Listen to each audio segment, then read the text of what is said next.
Why does a small gas engine sometimes refuse to start until you close this tiny lever? You'll find this lever on generators, water pumps, pressure washers, and many others. But the choke doesn't add power. So, why can moving one small lever make a difference between an engine starting and not starting at all? Let's take a look at what the choke does at the engine's air intake. A cold engine creates a problem. Gasoline doesn't vaporize as easily when the engine is cold.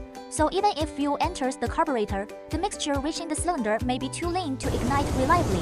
That's why a cold engine can keep cranking without starting. Close the choke, and you restrict the incoming air. This creates a richer mixture, more fuel relative to air.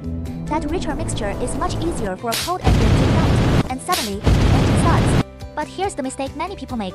Once the engine warms up, leaving the choke closed can make the mixture too rich.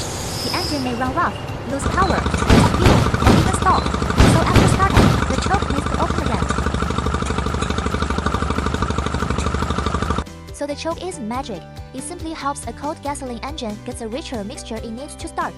And if your small engine still won't start with the choke on, the carburetor may be the real problem. That's what we'll look at next.